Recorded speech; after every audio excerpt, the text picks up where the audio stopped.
So let's create our database. And the easiest way to do that, I think, is through Package Manager console, which is in Tools, and over here in NuGet Package Manager, we have Package Manager console. So let me bring it up here.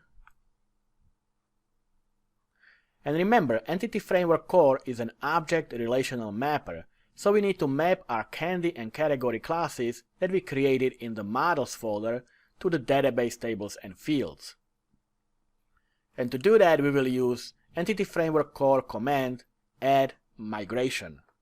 So let's type it. It's add-migration, and it expects the name of the migration, which I'll call initial migration.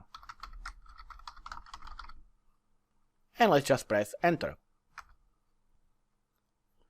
And the migration was created, and when we go to our Solution Explorer, you can see that we have a migration folder with the initial migration in it. So let's have a look at it. And you can see that the migration is going to create tables and fields inside the tables. So we will create the categories table with the category ID, name and description. And down here it will create a table for candies with all the properties that we set up in the candy model class. And for the candy, notice that it also sets up a foreign key for the category ID, because if you remember, in our candy class we also have a reference to our category class, which creates the foreign key. That's how you create the relationship between candy and categories. So this is our initial migration, but just because we have a migration doesn't mean we actually have a database yet. To add the database, we need another command. So let me bring the console. And what do you think the command is to add a database? No, it's not add a database. Instead, it's update-database. And let's just press enter.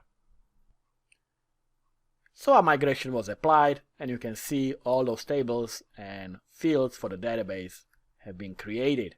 So let's have a look at them. I'm going to go to View and then SQL Server Object Explorer.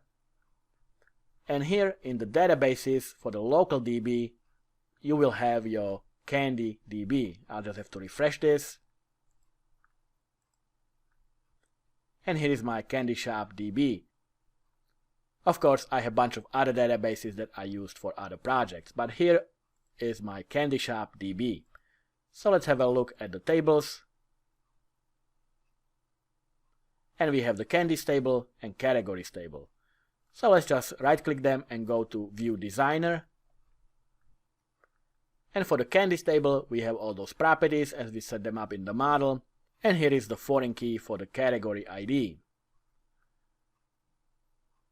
And let's also have a look at the categories. So right click and View Designer. And we have the category ID, name and description there. So we have our tables, but of course we don't have any data in them yet. But let's see what happens when we run the application now. And the application loads, but we don't see anything here. We don't have any data. So before we used the dummy data that were hard-coded, but now we are connecting to the database that has the tables, but inside the tables we don't have any records. So let's take care of that next.